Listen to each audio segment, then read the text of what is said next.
தொடர்ந்து நம்ம போர் நிலவரங்களை பார்த்துட்டு இருக்கோம். இப்போ ஈரான்லேருந்து வந்திருக்கக்கூடிய சில முக்கியமான தகவலை பார்க்கலாம். முதல்ல நம்ம நேற்றே சொல்லியிருந்தோம், தாக்குதலை ஆரம்பித்ததே ஈரான் தான் அப்படின்னு சொல்லிட்டு. அதுக்கு பின்னாடி என்ன பண்ணியிருந்தாங்கன்னா, ஒரு 7 மணி நேரத்தில் 4 தடவை அலைகளை வீசியிருந்தாங்க இஸ்ரேல் மேலே. அதுக்கு பார்த்திங்கன்னா ஆப்ரேஷன் நஸ்ருன்னு வேறு என்ன பண்ணியிருந்தாங்க, பேர் வச்சுருந்தாங்க. அதிலிருந்து இஸ்ரேலும் பதிலுக்கு தாக்குதலை தொடங்கியிருந்தாங்க. அமெரிக்கா எவ்வளவோ வேணாம், தாக்குதலை ஆரம்பிக்காதீங்க, ஈரானை நம்ம என்ன பண்ணிடலாம், இந்த தடவை சமாதானத்துக்கு கொண்டு வந்துடலாம், நீங்கள் ஆரம்பிச்சிங்கன்னா தாக்குதல் தான் போகுமோ தவிர போர் சமாதானத்துக்கு வராது அப்படின்னு சொல்லியிருந்தாலும் கூட இஸ்ரேலும் பதில் தாக்குதல் ஈரானில் பல இடங்களில் பண்ணியிருக்காங்க. கார்க் தீவு, இன்னும் பல இடங்களில் டெஹ்ரான்லேயும் சரி தலைநகரத்துலேயும் பண்ணியிருந்தாலும் ஈரான் நிறைய என்ன பண்ணியிருக்காங்க, தடுத்திருக்காங்க இந்த தடவை. அது ரொம்ப ஒரு முக்கியமான விஷயம். ஏன்னா ஈரான் என்னதான் பதிலடி கொடுத்தாலும் அதிகமான நேரத்தில் அவங்களுடைய வான் தடுப்புகள் பயன்படுத்துறதில்ல, செயல்படுறதே கிடையாது. என்னத்தை சீனா கொடுத்தாங்க, சீனா கொடுக்குற எதுவுமே பெருசாக யூஸ் ஆகலைன்னு தான் எல்லாரும் குற்றம் சாட்டி கொண்டு இருந்தாங்க. ஆனால் நேற்று இஸ்ரேலுக்கே சாக்கு அடிக்கும் போது தான் தெரியுது, இஸ்ரேல்லேருந்து நிறைய ஏவுகணைகள் பார்த்திங்கன்னா ஈரான் இப்போ தடுத்துருச்சு. அது பெரும் சாதனையாக பார்க்கப்படுது. அதே சமயத்தில் ஈரான் பதிலுக்கு இஸ்ரேலை அடி நடிச்சிருக்காங்க.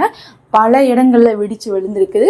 ஆனால் அங்கிருந்து என்ன பண்ணுறாங்க, இஸ்ரேல் இல்லை நாங்கள் தடுத்துட்டோன்னு போய் சொன்னாலும் நிறைய புகைப்படங்கள் வந்திருக்கு. அந்த புகைப்படங்கள் முழுவதும் பார்த்திங்கன்னா ஹாஸ்பிட்டல்களில் மக்கள் காயத்தோடு அடிபட்டு அவங்கள ஸ்ட்ரெச்சரில் தூக்கிட்டு போகிற மாதிரி இருக்குது. அதிலிருந்தே தெரியுது நிறைய இடத்துல தாக்குதல்கள் என்ன இருக்குது, நடந்திருக்குன்ட்டு.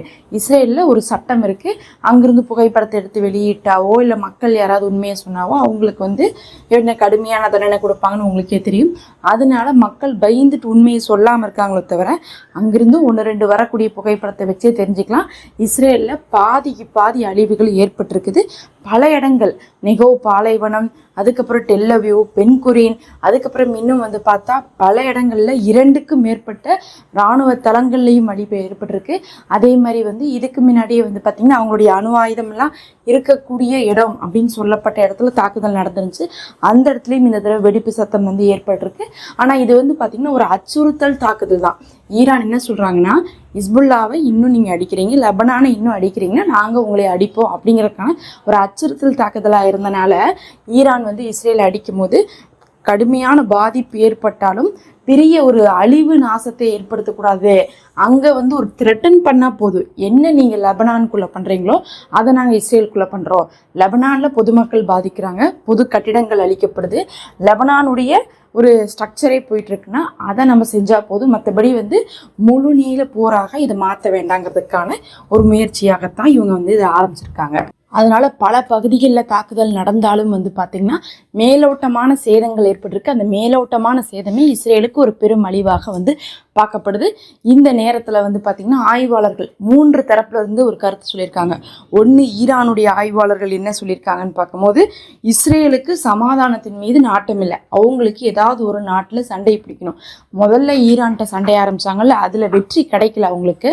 அந்த வெற்றியை அவங்க முதல் தடவை போரில் அடைய முடியாதனால மறுபடியும் எப்படியாவது அடைஞ்சிட மாட்டோமான்னு சொல்லிட்டு தான் லெபனானில் போய் சண்டை போட்டாங்க, மற்ற இடங்கள்ல எல்லாம் சண்டை போட்டுட்ருக்காங்க. அவங்களுக்கு ஏதோ ஒரு இடத்துல வெற்றியை காமிச்சா மட்டும்தான் இந்த தடவை இஸ்ரேல் இந்த 4 வருஷமாக 3 வருஷமாக ஒன்று காசாலேருந்து ஆரம்பித்த போர் எல்லாத்துக்குமே பிரயோஜனமாக இருக்கும் அப்படின்னு சொல்லிட்டு அவங்க நினைக்கிறாங்க. அந்த வெற்றிக்காக தான் இப்போ அலைஞ்சிட்ருக்காங்க. அதனால தான் ஈரான்கிட்ட என்ன பண்ணுறாங்க, முழு சமாதானத்துக்கு வராமல் இருக்காங்க. இதை பார்த்துட்டு தான் ஈரான் என்ன பண்ணாங்க, போர் ஆரம்பிச்சிருக்காங்க அப்படின்னு சொல்கிறாங்க. மறுபக்கம் இஸ்ரேலுடைய அங்கே இருக்கக்கூடிய ஆய்வாளர் என்ன சொல்கிறாருன்னா, இந்த தடவை போரின் மூலமாக இஸ்ரேல் ஒரு பாடம் கற்றுக்கொண்டுருச்சு. அதாவது ஈரானுடைய வான் தடுப்புகள் இப்போ என்ன ஆயிடுச்சு, நல்ல நிலைமைக்கு வந்துருச்சு. இது பார்த்திங்கன்னா இஸ்ரேல் இனிமேல் ஈரானை எதிர்த்து தனியாக போரிட முடியாது, அமெரிக்காவுடைய துணை வேண்டும். ஆனால் அமெரிக்கா இந்த தடவை போர் செய்ய வேண்டாம் அப்படிங்கிறத சொல்லியும் மீறி தான் என்ன பண்ணியிருக்காங்க, இஸ்ரேல் செஞ்சுருக்காங்க.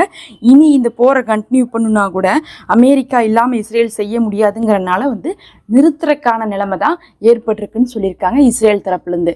கடைசியாக 3வது, உலகளாவிய லெவலில் இருக்கக்கூடிய ஆய்வாளர்கள் என்ன சொல்லியிருக்காங்கன்னு பார்க்கும்போது, அவங்க ஈரானுடைய வலிமையை பற்றி பேசியிருக்காங்க. இத்தனை நாளாக அரபு நாடுகள்லாம் இந்த அமெரிக்காவும் இஸ்ரேலும் அடித்தா வாங்கிட்டு கண்டனம் மட்டுமே தெரிவிச்சிட்டு இருப்பாங்க. ஆனால் ஈரான் எங்களை அடித்தாலும் உன்னை அடிப்போம், எங்களுக்கு சப்போர்ட் பண்ணுறவங்கள அடித்தாலும் உன்னை அடிப்போம் அப்படிங்கிறத காமிச்சிருக்காங்க.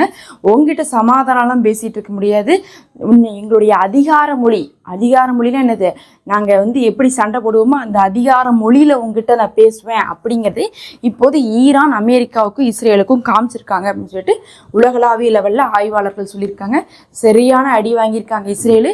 இப்போது அமெரிக்கா போர் நிறுத்தத்தை அறிவிச்சிருக்காங்க. பார்க்கலாம் இஸ்ரேல் சும்மா இருப்பாங்களா இல்லை மறுபடியும் அடிக்க போகிறாங்களா அப்படின்னு சொல்லிட்டு. இவங்களால தோல்வியை மட்டும் ஏற்றுக்கவே முடியாது. அடி வாங்கிட்டாங்க அப்படின்னு சொல்லிட்டு முடிக்க முடியாது இஸ்ரேலால்.